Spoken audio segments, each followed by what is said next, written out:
Yo, what's up guys? Teacher Paul here, and today we are reacting to how Swedish women got the right to vote. This is a video from Susan, and Susan is showing us how, Swedes got the right to vote, the women who fought for this right. Let's check this out. And guys, if you are new to the channel, don't forget to like, don't forget to subscribe, and thank you so much for the support. Thank you. Skål to everyone. I need a Swedish mug now. We need to go to Sweden. It's on the wish list. Link is in the pinned comments. But okay, let's check this out, guys. These were the first 5 women in the Swedish parliament. Kerstin Hesselgren. Wait, let me give a shout out to the channel. This is, channel Sweden. Is this the official Swedish channel? Let's go. These were the first 5 women in the Swedish parliament. Kerstin Hesselgren, Elisabeth Tamm, Berta Welin, Nelly Tyring, Agda Östlund. The history of voting rights in Sweden explained. Let's learn about this. Sweden were the last in the Nordic countries to gain the right to vote in 1921. The last? Why? What challenges did women face in gaining that right? Massvis. This is history professor Kristina Florin. Florin specializes in women's history and has studied the history of women's right to vote in Sweden. Politik, det var mäns område och sen var det punkt slut. Uppfattningen åtminstone bland män var ju att nej, kvinnor var absolut inte lämpliga att hålla på med politik. De ville inte ha rösträtt. Kvinnor hade inte tillräcklig utbildning för det. De var inte tillräckligt begåvade för att kunna ta hand om så svåra saker som staten och nationen. Guys, I don't think this is going to get blocked, and I hope it doesn't. So I'm going to make it bigger for those who can't read the subtitles.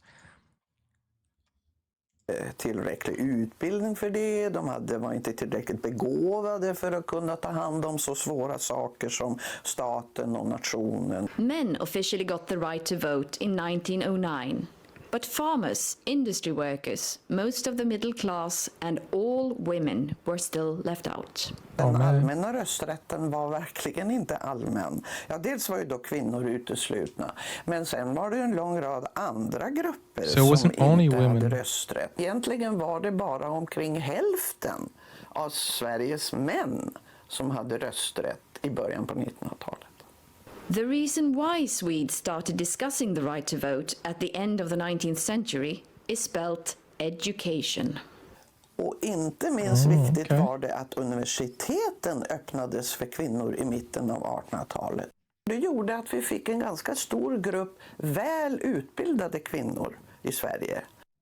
Och det var de som blev någon slags grund för den stora kvinnliga rösträttsrörelsen. Guys, I fully believe that the problem, the solution to every problem is education. I mean, it makes a lot of sense. Just educate yourself, learn, and know how to deal with the situations. Education, if a country is not investing heavily in education, then, the population won't know what to do, because knowledge is power. I've always said this. A lot of people put many different things above education, and I don't think that's the right way. I think what Scandinavia is getting right is putting education first and making it free and accessible for anyone and everyone. Kunde man inte komma och säga att det inte fanns högt utbildade kvinnor. Women traveled around the country, raising awareness of women's rights, signed petitions, held meetings, and arranged protests. See, they weren't only educating, they were also giving reassurance and, helping women be brave to speak out and say, this is not right. We have the right to vote as well. So they were empowering and giving them confidence and courage to join the movement. That's very, very cool. Mötet var väldigt viktigt, att man fick sprida budskapet från person till person. De ordnade kurser i politiska frågor. Så det var alltså en kunskapsrörelse på det sättet. Man skulle lyfta kvinnor. För att förändra måste man ha en vision att det ska bli bättre. Så rösträtten blev liksom symbolen för kvinnors möjligheter inom alla möjliga områden. Både utbildning och politik och yrken. That is awesome. At the time, voices against women in parliament were many and loud. Yeah, these women, when they stood up to go against the system, they became immediate targets. Obviously, people are gonna not like it and shout and many voices and loud. Today, many of the arguments seem bizarre. Like the one stating that women's skirts would be too wide to fit in the parliament corridors. What? Finally, in 1921. Wait, did they actually say that? Oh, women can't be part of parliament because their skirts will get caught up in the corridor? We'll have to make wider corridors? Is that really? Oh man, it is bizarre. So bizarre. Parliament corridors. Finally, in 1921, Hesselgren, Tam, Velin, Tyring, and Östlund could take place in Parliament. Much thanks to Signe Bergman, who, among other things, was behind the collection of almost 500,000 women's signatures supporting the right.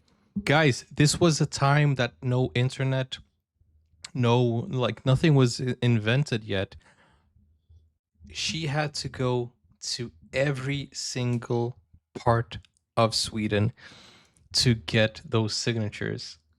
Handwritten signatures. Amazing. Behind the collection of almost 500,000 women's signatures supporting the right to vote. Despite this, Bergman is not very well known in Swedish history. What? Why not? Bergman var verkligen spindeln i nätet. Hon kunde både franska, tyska och engelska, och det gjorde att den svenska rösträttsrörelsen kunde alltså bli internationell. Rösträttsdrottningen i mina ögon. Although Sweden implemented universal and equal suffrage in 1921, some were still left out. Man fick inte vara straffad, man måste ha gjort sin värnplikt. De som satt på sociala inrättningar hade inte rösträtt.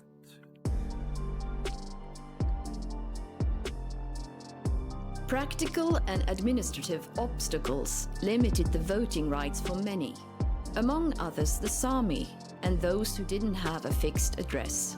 Wow, that's crazy. Although some work remains to be done, the last 100 years have at least partly closed the gender gap. The first time is there a gender gap right now? Allowed to vote in Sweden back in 1921, 47% of women went to the polls. In the 2018 election, the share of women's votes was nearly the double, 88%. Wow.